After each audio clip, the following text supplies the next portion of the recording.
(2022년 12월 18일) 이정훈입니다. 대한민국 제19대 대통령 문재인은 조작의 지휘자, 조작의 환상곡을 지휘했던 사람으로 보입니다. 조작의 환상곡을 지휘한 문재인을 고발하겠습니다. 후쿠시마 사건도 조작했었고 월성원전도 조작했었고 이제는 국가 통계까지도 조작한 사실이 드러나고 있습니다. 제가 여러 차례 탄핵 비판에 대해서 이 책을 왜 만들었는지 설명드린 바가 있습니다. 저는 원자력인도 아니고 우리 원자력계에 많은 엘리트가 있지만 그분들이 가만히 있을 때 이 책을 쓴 이유가 있습니다. 저와 동업자인 에비 코스케라고 하는 일본 정기신문 기자가 저한테 이메일을 보냈기 때문입니다. 제가 머릿말하고 첫 단락에 써놨는데, 에비 코스케라는 친구가 대한민국 대통령 문재인이라는 사람이 고리원전 1호기 영구 정지식에 가서 후쿠시마 사고로 1368명이 사망했다라고 연설했다. 이건 엉터리다 그랬습니다. 사실 이거는 그 당시 언론에 조금 보도가 됐었습니다. 일본이 항의를 하고 근데 흐지부지 넘어갔죠. 저도 그거는 그냥 그렇게 보고 있었는데 에비 코스케 기자가 저한테 편지를 보내는 바람에 저는 이 사건의 진실을 알고 있었죠. 후쿠시마에서 죽은 사람은 2사람입니다. 그것도 방사능 때문이 아니라 쓰나미가 몰려왔을 때 쓰나미가 빠져나간 다음에 가서 보니까 현장에서 2명의 직원이 죽어 있었죠. 그러니까 물에 빠져 죽었거나 뭐가 무너졌을 때 깔려 죽은 거죠. 방사능하고는 전혀 상관이 없습니다. 1368명은 후쿠시마도 우리나라처럼 일본에서는 시골입니다. 그러니까 사고가 난 이후에 그 지역 주민들을 다 노인들이죠. 대부분이 일정한 곳으로 소개해서 살게 했는데 연세가 많고 지병이 있다 보니까 그렇게 돌아가신 분들의 숫자입니다. 방사능과는 무관하죠. 이걸 대한민국 대통령 문재인이가 고리원전에 가서 이야기하면서 원전을 없애야 된다 그랬습니다. 그래서 제가 이 책을 만들게 됐어요. 일본 기자가 그걸 딱 집어서 다시 강조하는 바람에 우리 원자력인들이 움직이기 전에 지금이야 많은 분들이 하고 있지만 그때는 움직이지 않을 때 용의를 내서 책을 만들게 됐습니다. 그래서 왜 이 수치를 조작했냐 들어가 보니까 그때 사회수석이었죠. 김수영이가 나왔습니다. 서울대학교 사회학과 출신. 제 또래입니다. 너 왜 이렇게 했냐 그랬더니 미안하다 틀렸다라고 시인을 했었습니다. 일본 동경신문에 난 기사를 인용했다. 그 기사 역시 소개대에서 수용 생활을 하던, 그렇다고 이제 동네 떠나서 산 거죠. 그분들 돌아가신 통계인데 잘못 인용했다. 그 출입기자한테 설명을 했다라고 하더라고요. 저 혼자 빽빽거렸지만 울림은 없었습니다. 그래서 이 책을 만들게 됐고, 그 다음에 월성원전 경제성 조작은 우리 한수원 노조에서 문제 제기를 하고 공개적으로는 강창호 씨가 문제를 제기했었죠. 그게 뭐냐? 월성원전이 우리나라 최초의 중수로입니다. 월성원전에서 나온 사용후 해결료는 재처리하기에 좋습니다. 급하면 대한민국이 원자폭탄을 만들기 좋은 그러한 사용후 해결료를 배출해주는 그런 원자로입니다. 박정희가 아주 죽을둥살둥하고 만든 거죠. 그거가 30년이 지나서 우리가 내부를 싹 고쳤습니다. 월성원전은 칸드리아라고 해서 작은 원자로 한 300 몇십 개로 구성되어 있습니다. 그 원자로를 싹 교체했어요. 그러니까 새 거죠. 싹 새 겁니다. 자차로 얘기하면 엔진과 이런 걸 그 다음에 그 통신망, 망을 다 바꾸고 차체만 있는 겁니다. 그래서 10년을 더 쓰고 그 후로도 10년, 한 30년 더 쓸 수 있는 건데 10년도 채 되지 않은 기간에 월성원전은 이 고침 비용에 비해서 수익이 적다, 경제성이 없다라는 수치 조작을 하게 만들었습니다. 누가? 문재인 정권에서 시켜서 한 거죠. 당시 산자부가 움직이고 결국은 한수원에서 아무리 해도 그건 아니니까 아닙니다 하다가 몇 가지 지시가 내려오니까 수치 조작을 해서 경제성이 없다라고 해서 계속 운전 10년 허가를 받아 운전하던 월성원전을 세우게 만들었고, 그리고 탈핵 정책을 더 추진해 나가도록 만들었습니다. 이거를 하도 답답해서 월성원전 한수원 관계자가 한수원 노조에 얘기했고, 그거를 강창호 씨가 받아서 공개했었죠. 그래서 좀 시끄러웠는데 그냥 또 넘어갔습니다. 그런데 저는 그것만 해도 대단한 조작이라고 생각했는데 그 정도가 아니네요. 문재인 정부의 트레이드 마크 중에 하나가 고려대학교 장하성 교수 주장으로 시작했던 소득주도 성장입니다. 자, 뭐냐? 정부가 돈을 국민들한테 막 나눠주면 그분들이 그 돈을 써서 쓰게 되면 경제가 돌아간다. 내가 벌어서 그 돈을 쓰는 게 아니라 일반 시민들한테 억지로 빼앗은 세금을 많이 부과해서 그 돈을 어려운 사람에게 나눠주면 경제가 잘 돌아간다는 사회주의성 논리를 만들어서 소득주도 성장을 하겠다. 소주성을 했는데 그거는 경제학 어디에도 이론도 없는 아주 핫질이죠. 근데 이거를 하기에도 안 되는 거였는데 국가통계청 통계를 조작해서 했다는 겁니다. 물론 거기에 그걸 하기 위해서 적정한 베네핏을 줬죠. 그것이 드러난 겁니다. 참 너무합니다. 이 짓을 하기 위해서 그렇게 못하겠다고 하는 통계청장을 교체했습니다. 그리고 제가 누차례 서욱 같은 장군들은 말 잘 듣는 착한 장군, 착한 군인, 그들이 문제라 그랬는데 위에서 시키고 원하는 거가 있으면 거기다 맞춰주는 사람 있죠. 그런 맞춰주는 사람이 통계청에서는 통계학계에서는 강신옥이라는 사람이었던 모양입니다. 그런 쪽으로 가능하다라고 논문을 발표를 하게 한 다음에 그 사람을 청장을 시켜서 소주성 추진했다는 게 지금 드러나고 있습니다. 지금 감사원은 국토부 산하에 통계청이 있고 한국부동산원, 옛날 우리 부동산 모든 조사를 하나죠. 거기서 했던 국가통계조사, 국가통계 작성 및 활용 실태를 놓고 감사를 했는데 지난 10월 말까지 원래 실지감사, 직접 현장에 와서 조사하는 거죠. 하다가 2달간 연장해서 16일까지, 이달 16일까지 했습니다. 왜 연장했느냐? 큰 문제가 있었기 때문이죠. 한마디로 국토부 장관 원희룡 씨가 한마디로 얘기했습니다. 문재인 정권이 정권 유지를 위해 부동산 통계를 인위적으로 조작했다. 국정농단이다. 그야말로 국정농단이다. 그리고 그 문재인 정권 5년 동안 전 국민은 잘못된 부동산 정책의 희생양이 되었다. 집을 팔지도 사지도 못하고 두 벌 뻗고 편히 살 수도 없었다. 사실은 저도 이런 처지였습니다. 저도 지금 저로서는 상당히 부담스러운 종부세를 부여받고 있고요. 집을 팔지도 사는 건 차치하고 팔지도 못하고 하도 양도세가 세가지고 죽겠습니다 지금. 저도 종부세 위헌 소송에 종부세 내고 나서 돈도 없는 상태에서 몇십만 원 내서 참여했습니다. 위헌 소송에. 근데 이 부동산 정책을 이렇게 하기 위해서 관련 통계를 조작했다. 이렇게 원희룡 씨가 이야기하고 있습니다.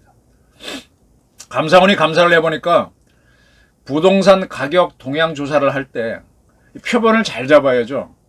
우리나라 사람들 여론조사할 때 예를 들어 문재인이 잘하냐 라고 물을 때 호남 가수만 물으면 90% 잘한다고 나올 겁니다. 표본은 그쪽만 잡으면. 그죠? 그러니까 표본을 의도적으로 치우치게 추출하거나 조사원이 수치를 임의로 입력해.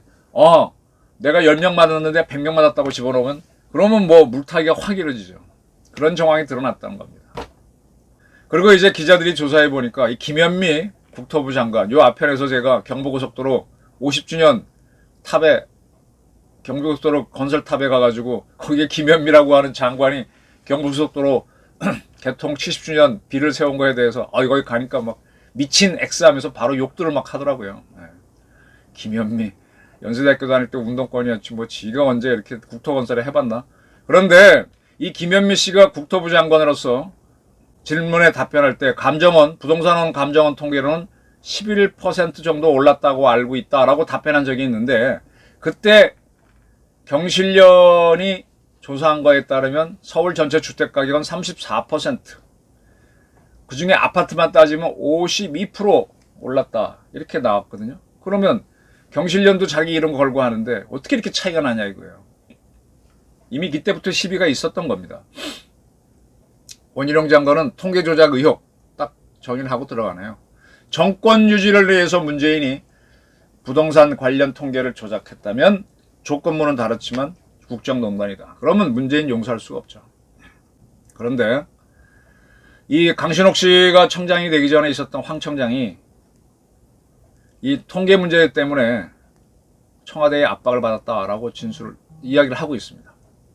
그러니까 청와대에서는 이 양반이 그렇게 하니까 다른 걸 가져와라 했던 것이고, 그러다가 이제 강신옥 씨로 바꿔서 자기네가 원하는 결과를 얻었다는 거죠. 이거는 월상원전 경제성 수치를 조작하게 되는 그 과정과 같죠. 오죽하고 그 조사기관에서도 이건 안 된다고 하니까 처음 입력하는 데이터를 바꿔버렸잖아요. 그 한수원에서 그 문제가 됐을 때 제가 이제 계속 문제를 제기하는 게, 지금 한수원이 인사가 이루어졌는데 그때 월성원전 수치 조작할 때 탈원전 할 때 시키는 거니까 했던 사람들이 그대로 간부로 남아 있습니다. 이게 문제죠. 그리고 원자력 연구원에도 후쿠시마 원전에서 나오는 그 물은 전혀 문제가 안 됩니다. 지금 계속 이상한 자들이 떠드는데, 그게 문제가 될 수 있다고 시키니까 썼던 연구원들이 있어요. 다 부역자들인데, 그냥 이번에 이제 주한규 교수가 원장으로 가는데 어떻게 할지 지켜봐야죠. 또 백운규 산자부 장관, 한양대학교에서는 뭐 인형이 많이 된 존경스러운 교수에서 별도로 주차장까지 줬던 그 교수가, 그러면 똑바로 학자적 양심으로 하면 될 텐데, 장관 돼서는 시키는 대로 월성원전 조작에 지휘하고 했었죠. 그렇게 했을 때 물론 그 양반이 너 죽을래 하고 협박을 했다고 하지만, 시키는 대로 따라했던 산자부 공무원들이 아직도 자리에 남아 있습니다. 그게 문제입니다. 그런 착한 사람, 시키는 대로 하는 사람들, 서욱이도 그렇고, 제가 서박이라 그랬죠. 서훈, 서욱, 박지원, 이 사람들이 문제다. 그 자들도 결국 시켜서 한 거. 누가 시켰을까? 저는 정점에 문재인이 있고, 문재인 뒤에는 새빨간 주사파가 있다고 봅니다. 그 자들을 척결하지 않으면 대한민국은 참 힘듭니다. 그 자들을 척결하기 위해서는 반드시 김정은을 제거해야 됩니다. 이건 제가 거의 목표로 삼고 있습니다. 자, 저 통계 얘기하면 복잡할 테니까 소주성하기 위해서는 뭐가 필요하다 그러니까 그런 통계 안 나온다고 하니까 강신옥 씨로 바꿔서 이렇게 갔다는 겁니다. 그럼 이게 뭐냐? 제가 하나 기억나는 게 있어요. 국방위원장 문재인 정권에서 지낸 사람. 뭐 헛소리 하길래 한바탕 거기서 하다가 또 있습니다. 제가 잘 아는 국회의원인데 한번 그런 얘기를 하더라고요. 우리나라는 OECD 국가 중에서는 빚이 적다. 그러니까 더 정부가 베풀어도 된다. 빚을 더 올려도 된다. 그런 헛소리 했었거든요. 일본도 빚이 많고, 근데 일본이나 유럽이 빚이 많아갖고 잘 되고 있나요? 우리는 박근혜 때도 빚이 늘긴 늘었어요.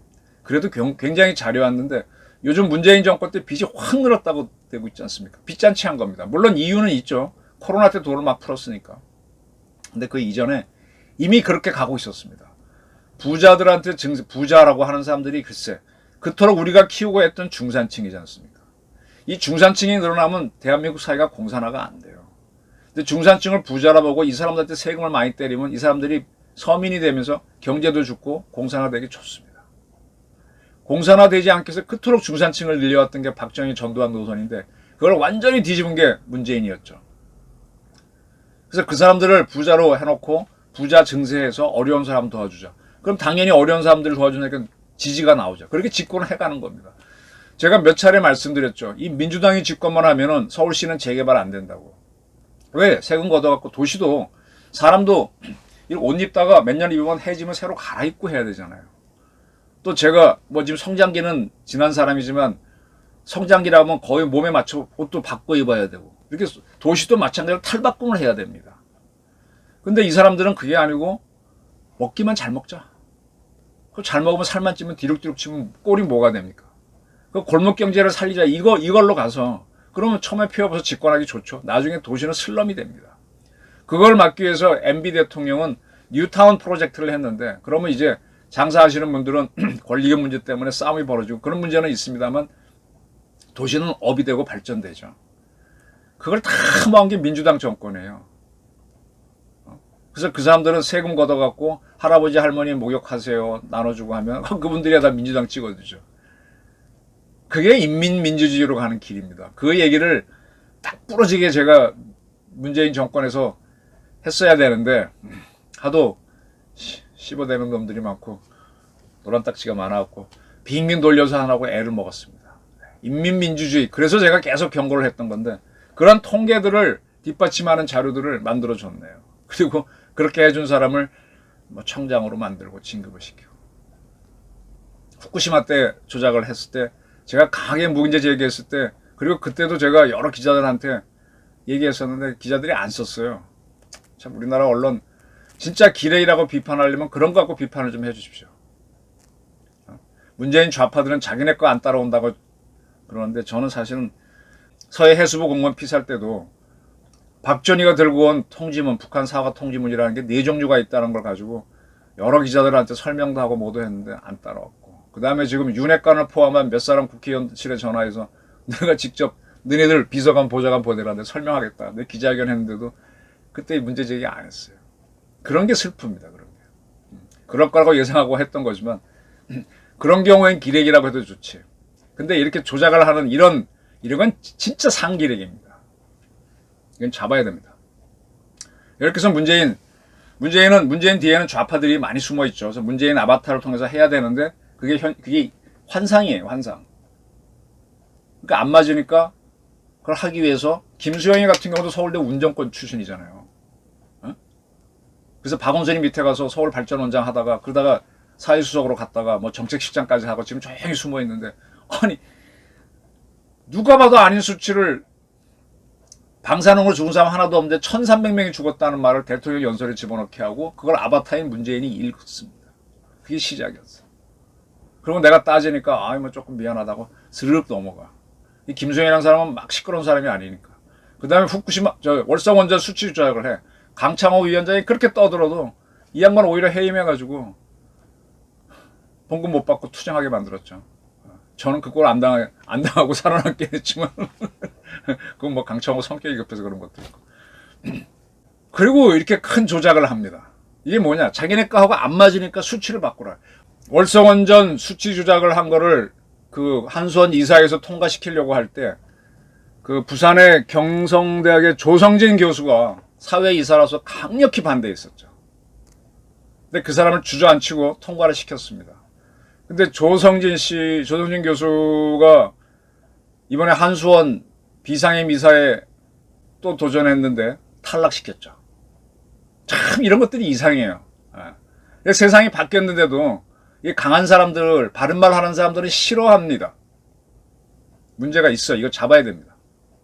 어쨌든 이 원희룡 장관이 똑똑하니까 국정농단을 보고 조사하겠다. 그래서 조사를 들어가서 이게 결국 문재인한테 책임을 물어야 됩니다.